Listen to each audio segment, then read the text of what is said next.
حضرت عمر رضی اللہ تعالیٰ عنہ سے مذاق کرنے کا انجام کیا ہوا۔ حضرت عمر رضی اللہ تعالیٰ عنہ نے ایک شخص سے پوچھا، تمہارا اور تمہارے والد کا کیا نام ہے؟ تو اس شخص نے کہا، میرا نام چنگاری ہے اور میرے باپ کا نام شعلہ ہے، میرے قبیلے کا نام آگ ہے، میرے گاؤں کا نام گرمی ہے۔ حضرت عمر رضی اللہ تعالیٰ عنہ نے کہا، اے شخص تو اپنے گھر جا۔ جب وہ گھر پہنچا اس کی چیخیں نکل گئیں۔ بسم اللہ الرحمن الرحیم۔ حضرت عمر بن خطاب کی خلافت ہر پہلو سے مثالی تھی۔ حضرت عمر بن الخطاب کی خلافت ہر پہلو سے مثالی تھی۔ ہر معاملے میں خلیفہ راشد اپنے آپ کو جوابدہ اور ذمہ دار گردانتے تھے اور رعایت کی ہر ضرورت کا خیال رکھتے تھے۔ نظم حکومت مضبوط بنیادوں پر قائم تھا، ادارے منظم تھے، مواصلات کا نظام بہترین تھا، راستے مضبوط اور بہترین انداز میں بنائے گئے تھے۔ مصر اور مدینہ کا فاصلہ خاصا طویل تھا، مگر حضرت عمر رضی اللہ تعالیٰ عنہ کے دور اندیش ذہن نے یہ فاصلہ پاٹ دیا۔ وہ اس طرح کہ مصر سے غلہ لانے کے لیے بحری جہاز استعمال کیے، جہازوں کے ذریعے غلہ جار کی بندرگاہ تک لایا جاتا تھا، وہاں سے پھر اونٹوں پر لاد کر محفوظ راستے کے ذریعے ایک دن اور ایک رات میں کارواں مدینہ پہنچ جاتا تھا۔ جار بحر احمر پر بندرگاہ تھی۔ حضرت عمر رضی اللہ تعالیٰ عنہ سے قبل مصر سے حجاز تک سارا سفر صحرا اور خشکی کے ذریعے ہوتا تھا، جو بڑا تکلیف دہ اور خطرات سے گھرا رہتا اور اس میں کافی مدت بھی لگتی تھی۔ حاجت مندوں کے لیے حضرت عمر رضی اللہ تعالیٰ عنہ کا دروازہ ہر وقت کھلا رہتا تھا، جو شخص آتا اس کی دادرسی کی جاتی تھی، کسی کو کسی دوسرے پر فضیلت نہ تھی۔ ایک اصول تھا کہ جس سے ہر خاص و عام واقف تھا، وہ یہ کہ جو زیادہ نیک اور متقی تھا وہی زیادہ معزز و محترم تھا، جس نے اعمال خیر اور جہاد اسلامی میں زیادہ خدمات سر انجام دی تھی وہی دوسروں پر فوقیت رکھتا تھا۔ اس کے علاوہ کوئی دوسرا معیار نہ تھا جس سے لوگوں کا مرتبہ متعین کیا جاتا۔ جب حقداروں کو ان کا حق نہ ملے اور صاحب استحقاق کے مقابلے میں بااثر لوگوں کو ترجیح دی جانے لگے تو فساد پھیل جانا فطری امر ہے۔ حکمران اگر یہ اصول پیش نظر رکھیں کہ جس شخص نے امت کے لیے زیادہ قابل قدر خدمات سر انجام دی ہیں اسی کی عزت افزائی اور قدر کی جائے تو اس سے بہت صحت مند رجحان پروان چڑھتا ہے۔ لوگ بھلائی اور خیر کے کاموں میں ایک دوسرے سے آگے بڑھنے کی کوشش کرتے ہیں اور نیکیاں برائیوں پر غالب آ جاتی ہیں۔ جرید بن حازم بن حسن سے مروی ہے، کچھ لوگ امیر المومنین عمر رضی اللہ تعالیٰ عنہ بن الخطاب کے دروازے پر آئے، ان میں اصحاب بدر بھی تھے اور شیوخ قریش بھی۔ ان لوگوں نے اندر آنے کی اجازت مانگی۔ اصحاب بدر میں سے صہیب رضی اللہ تعالیٰ عنہ، خباب رضی اللہ تعالیٰ عنہ، عمار رضی اللہ تعالیٰ عنہ اور بلال رضی اللہ تعالیٰ عنہ کو اندر آنے کی اجازت مل گئی، جبکہ ابو سفیان رضی اللہ تعالیٰ عنہ، حارثین رضی اللہ تعالیٰ عنہ شام اور سہیل رضی اللہ تعالیٰ عنہ بن عمرو کو باہر انتظار کرنا پڑا۔ یہ سبھی بزرگ فتح مکہ کے بعد مسلمان ہوئے تھے۔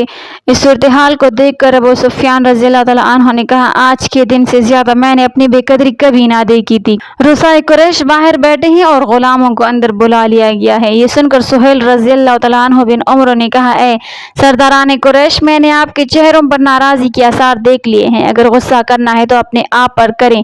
سارے لوگوں کے سامنے اسلام کی دعوت پیش کی گئی تھی اور آپ کو بھی مخاطب کیا گیا تھا۔ وہ لوگ جلدی سے آگے بڑھے اور آپ پیچھے رہ گئے۔ آپ کو اس دروازے سے ان کا پہلے داخل ہونا ناگوار گزر رہا ہے۔ خدا کی قسم یہ تو کوئی بات نہیں، وہ تو اپنے درجات کی بلندی میں آپ سے اتنے آگے بڑھ گئے ہیں کہ اگر آپ اس کا احساس کریں تو اپنی محرومی پر کفِ افسوس ملتے رہ جائیں۔ پھر مزید کہا، اے لوگو، یہ سب اللہ کی راہ میں جہاد اور سبقت اسلام کی وجہ سے آپ سے آگے بڑھ گئے ہیں۔ اب آپ کے لیے ایک ہی راستہ ہے کہ تلافی مفاد کر سکیں اور وہ جہاد کا راستہ ہے۔ شاید اللہ تعالیٰ آپ کو شہادت کا رتبہ عطا کر کے آپ کے درجات بلند فرما دیں۔ حضرت سہیل رضی اللہ تعالیٰ عنہ اس کے بعد اسلامی لشکروں کے ساتھ شام میں جا شامل ہوئے اور میدان جہاد میں شہادت پائی۔ جرید بن حازم بن حسن ان کے بارے میں مندرجہ بالا واقعہ بیان کرنے کے بعد کہا کرتے تھے، اللہ کی قسم سہیل رضی اللہ تعالیٰ عنہ نے سچ کہا۔ جو بندہ اللہ کی طرف تیزی سے آگے بڑھ جائے بھلا اس کے برابر دعوت کو ٹکرا دینے والا کیسے ہو سکتا ہے۔ کسی شخص کی قرب اور دوری اور تقدیم و تاخیر کے لیے یہ معیار قائم ہو جائے تو سمجھے کہ معاشرہ ٹھیک سے اگر کسی کا ذاتی جاہ و مال، مادی قوت اور گروہ بندی ہی امتیاز کی وجہ بن جائے تو یہ کل بگاڑ کا راستہ ہے۔ اصل چیز کردار اور اعمال صالح ہیں، نہ کہ حسب نسب اور ٹاٹ باٹ۔ قرآن میں فرمایا گیا ہے جس کسی نے ذرہ برابر نیکی کی وہ اسے دیکھ لے گا، اور جس کسی نے ذرہ برابر برائی کی وہ بھی اسے دیکھ لے گا۔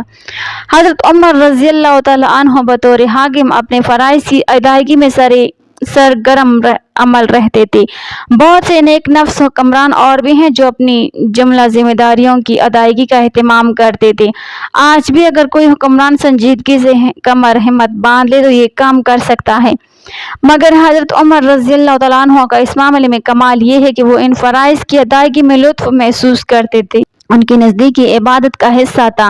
رعایا کے لیے جذبات محبت اور نیکی کے کاموں کے لیے ہمیشہ کمر بستہ رہنا ان کی شان تھی۔ انہوں نے خلافت کا بھاری بوجھ اٹھایا اور اس کا حق ادا کر دیا۔ اس بوجھ کے باوجود وہ دوسروں کا بوجھ کم کرنے اور اپنے اوپر زیادہ بوجھ لادنے کی فکر میں رہتے تھے۔ حقداروں کو ان کے پاس پہنچا کر حق ادا کیا کرتے تھے۔ وہ راتوں کو گلی کوچوں میں گھوم پھر کر لوگوں کے حالات معلوم کرتے اور ان کی ضروریات پوری کرنے کے لیے اپنے کندھوں پر بوجھ اٹھایا کرتے تھے۔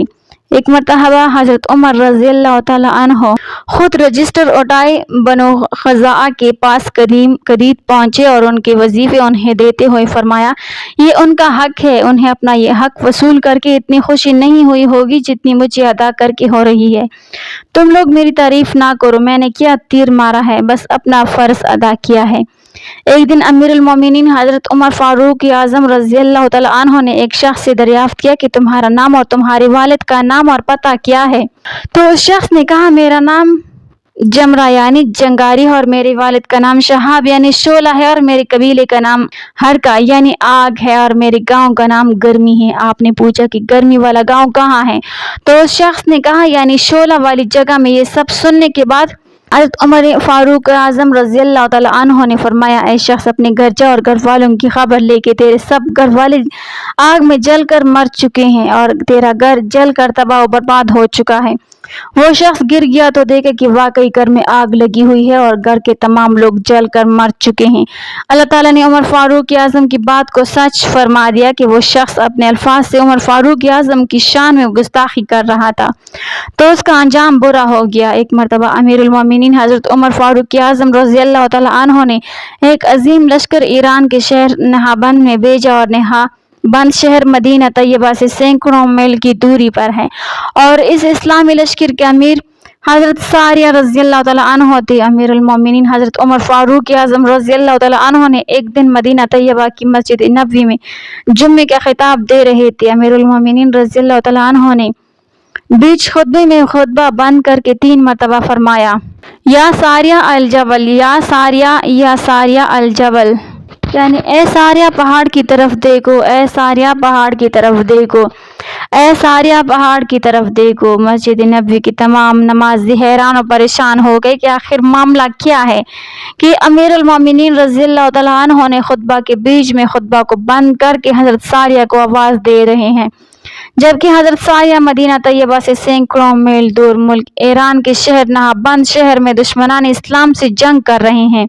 کچھ عرصہ کے بعد نہابند سے ایک کاسد آیا۔ امیر المومنین حضرت عمر فاروق اعظم رضی اللہ تعالیٰ عنہ نے اس کاسد سے جنگ کا حال دریافت کیا تو اس نے بتایا کہ قریب تک ہمارے اسلامی لشکر شکست ہو جاتا اور ہمارے دشمن کا لشکر ہم پر کامیاب و کامراں ہو جاتا کہ ہم کو ایک آواز سنائی دی جو امیر المومنین کی آواز میں تھی کہ اے ساریہ پہاڑ کی طرف دیکھو۔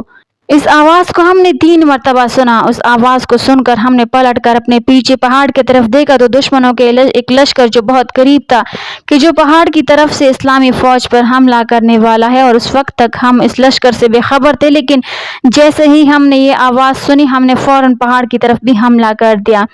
دشمن کی فوج ماری گئی اور کچھ لوگ بھاگ گئے اور اللہ تعالیٰ نے اسلامی لشکر کو فتح و ظفر سے سرفراز فرمایا اور شہر نہابند پر اسلام کا جھنڈا بلند ہو گیا اور دشمن کا سارا منصوبہ امیر المومنین حضرت عمر فاروق اعظم رضی اللہ تعالیٰ عنہ کی کرامت سے ناکام ہو گیا۔ ایک مرتبہ حضرت علی رضی اللہ تعالیٰ عنہ فرماتے ہیں کہ میں نے اپنے محبوب صلی اللہ علیہ وسلم کے وصال شریف کے بعد خواب دیکھا کہ میں اپنے پیارے نبی صلی اللہ علیہ وسلم کے پیچھے نماز پڑھ رہا ہوں۔ نماز ختم ہو گئی تو میں نے دیکھا کہ ایک شخص کھجور کا طبق لے کر آیا اور حضور صلی اللہ علیہ وسلم کی خدمت اقدس میں پیش کیا اور عرض کیا کہ ان کھجوروں کو نمازیوں میں تقسیم فرما دے۔ آپ صلی اللہ علیہ وسلم نے کھجور کا طبق لیا اور نمازیوں کے درمیان تقسیم فرمانا شروع کیا۔ حضرت علی رضی اللہ تعالیٰ عنہ بیان کرتے ہیں کہ جب میری باری آئی میں نے خیال کیا کہ رسول اللہ صلی اللہ علیہ وسلم کی خدمت میں عرض کروں کہ میں 3 دن سے فاقہ کر رہا ہوں، اس لیے مجھے زیادہ کھجوریں عطا ہو جائیں تو بہتر ہوگا۔ تو حضور صلی اللہ علیہ وسلم نے مجھ کو زیادہ حصہ نہیں دیا۔ میں خواب سے بیدار ہوا اور نماز فجر کے لیے مسجد میں گیا اور حضرت عمر فاروق اعظم رضی اللہ تعالیٰ عنہ کے پیچھے نماز پڑھی۔ نماز کے بعد ایک صاحب کھجور سے بھرا ہوا طبق لے کر آئے اور حضرت عمر فاروق اعظم رضی اللہ تعالیٰ عنہ نے کھجوروں کو نمازیوں کے درمیان تقسیم فرمانا شروع کیا۔ جب میری باری آئی تو میں نے حضرت عمر فاروق اعظم رضی اللہ تعالیٰ عنہ سے عرض کیا کہ میں 3 دن سے بھوکا ہوں، فاقے سے ہوں، اس لیے آپ مجھے زیادہ کھجوریں عطا فرما دے تو کیا ہی اچھا ہوگا۔ تو حضرت عمر فاروق اعظم رضی اللہ تعالیٰ عنہ نے فرمایا، اے علی رضی اللہ تعالیٰ عنہ، اگر رات کو رسول اللہ صلی اللہ علیہ وسلم آپ کو زیادہ کھجوریں عطا کیے ہوتے تو میں بھی آپ کو زیادہ کھجوریں دے دیتا۔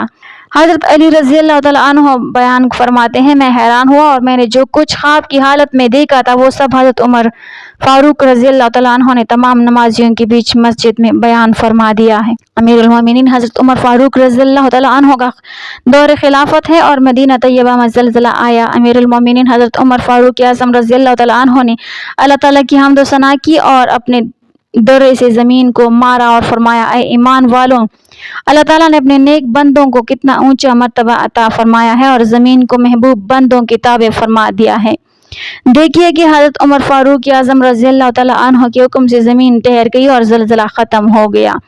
یہ شان عظمت حضرت عمر فاروق اعظم رضی اللہ تعالیٰ عنہ کی ہے تو آپ صلی اللہ علیہ وسلم کی شان و عظمت کو کون سمجھ سکتا ہے۔ تو ناظرین، یہ ہوتی ہے اللہ والوں کی شان۔ اللہ تعالیٰ سے دعا ہے کہ اللہ ہمیں صحابہ کرام کے بتائے ہوئے طریقے پر زندگی گزارنے کی طاقت و توفیق عطا فرمائے، آمین۔ ناظرین، کمنٹ باکس میں اللہ تعالیٰ کے 99 ناموں میں سے ایک نام ضرور ٹائپ کریں۔ ویڈیو اچھی لگی ہو تو لائک کر دیں، چینل کو سبسکرائب کر دیں۔ ملتے ہیں اگلی ویڈیو میں، تب تک کے لیے اللہ حافظ۔